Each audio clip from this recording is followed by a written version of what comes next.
Chassidic gems on Parsha Shmos.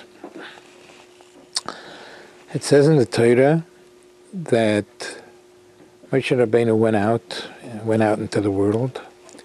Vayifen koi v'choi. He saw Vayar ish Mitzri make ish Ivri. He saw an Egyptian man smiting a Hebrew man, hitting or killing.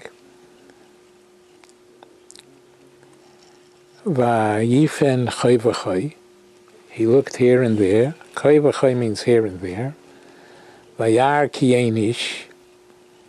And he saw there's nobody watching. Vayaches Mitzri, and he hit the Egyptian. That's the simple. The Chassidic Terelach, they don't translate here and there. Koi v'choi. They translate whether like this or whether like that. In other words, whatever matzav you're in, whatever situation you're in, things are going well, things are going terrible. Whatever situation you're in, you have to know, vayar, you have to be able to see, ki ein ish, there's no human being in charge. The Rebbeinu Shalom is in charge. If good things are happening, it's the Rebbeinu Shalom at work. If not good things are happening, what you perceive to be not good things, it's all coming from Hashem. Koi v'choi, no matter what the situation is, vayar ki ein ish, you have to be able to see that there's no person, there's no human being in charge. There's a Rebbeinu Shalom in the world that's bringing everything. Okay. Continuing on the same pasuk, Vayar ki ein ish, he saw, Moshe Rabbeinu saw there's no person watching, going back to the simple, Vayaches Mitzri, so he smote the Egyptian. That's the simple. The Chassidic Terelach are telling us, how do you remove evil from yourself? How do you remove evil from the world, from yourself? Ki ein ish, if a person is humble and he feels that he's not even a human being, he's so humble, he's nothing, that will enable him, vayaches ha-mitzri. That will enable him to smite the evil that is within him. Humility is the secret of being able to beat from oneself evil. We should be zeicher to this. Amen. We should be zeicher to be humble and be able to get any evil that we might have, get it out of our system. Okay, continuing with Chassidic gems. So it says in the pasuk, the children, Vayayonchu b'nei Yisrael minhu avodah, they were suffering from heavy bondage, and Vayizaku, they screamed to Hashem, Vatal Shavosam, and their screaming went up to Hashem, Min Ho'avodah, because of the bondage. The bondage made them scream to Hashem, please, Rebbeinu Shalom, help. That's the simple. The Chassidic Terelach tell us, prayer, davening, tefillah is so very important. There's something even more important than davening. And you know what that is? you're not using a formal text of davening, but just scream from the bottom of your heart to Hashem. That's even more than davening, according to the Chassidic Terlech, which may be a little bit dangerous, but that's what the Chassidic Terlech say. Vatal shavosam el hu Elokim min hu avoda, more than avoda Shmon Esrei, more than davening.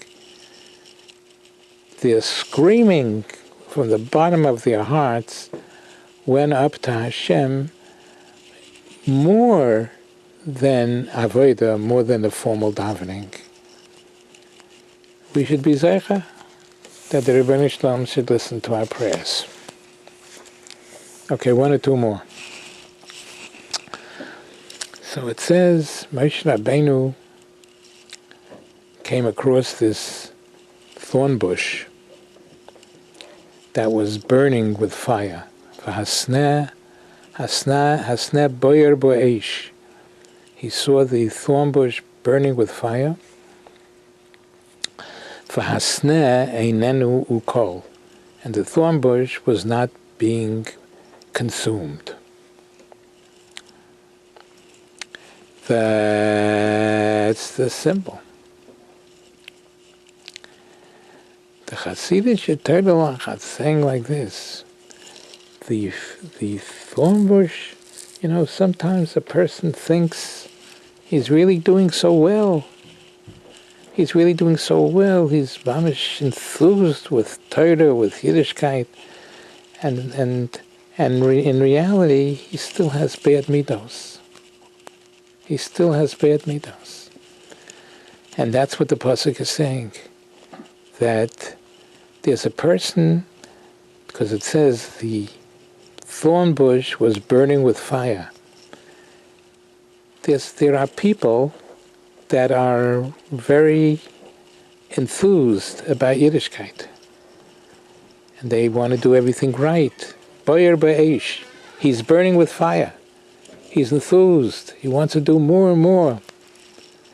But the snare within him, the thorn bush within him, is not being consumed.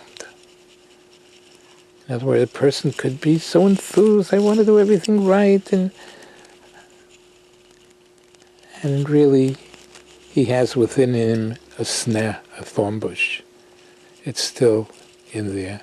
So a person has to continuously work on himself, even though he seems to be very enthused about Yiddishkeit, and he seems to be progressing well. Nevertheless, he has to continue to get out the terrible midos that he might have. Rav HaKodesh Rebbe Elimelech Milozensk. Okay, one more super classic. What the last one? So it says in the Torah.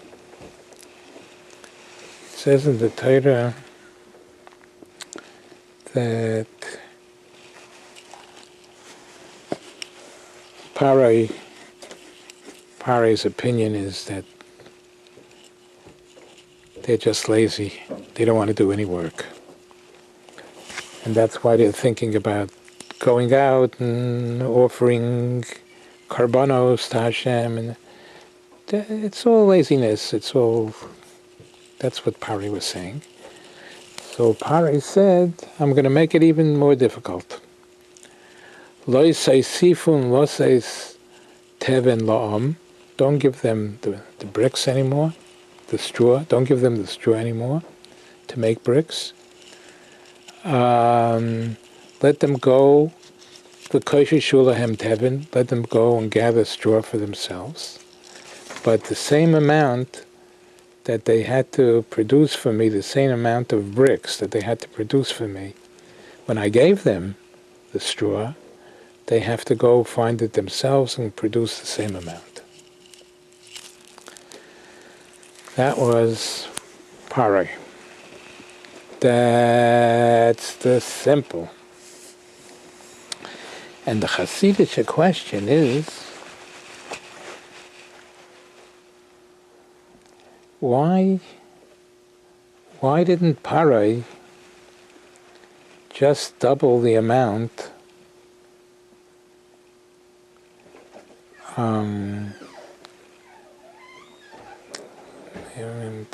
instead of asking them to go find the bricks?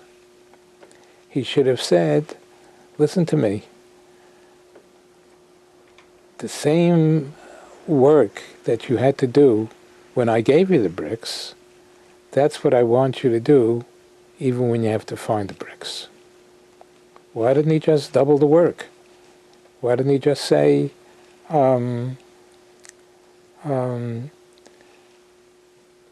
the straw,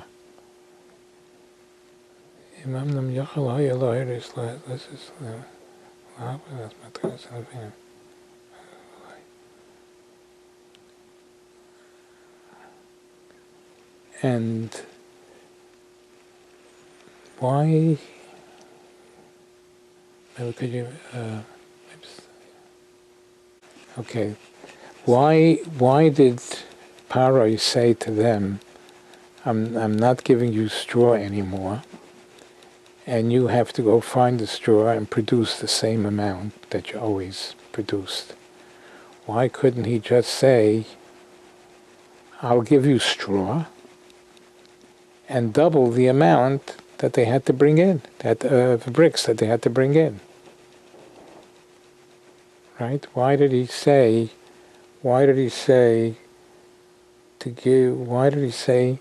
don't give them straw? He could have given them straw, and they have to produce twice as much as they always had to produce until now. Okay? That's the question. And the Chassidic Torah say this answers a very, very big question.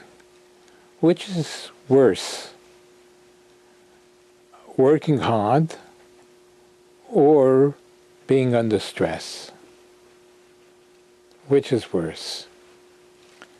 And they say from here we see that being under stress is worse, because the stress that they had to worry about whether they're going to find straw is worse than if he would have given them straw and said work twice as hard and produce more bricks than you always were doing.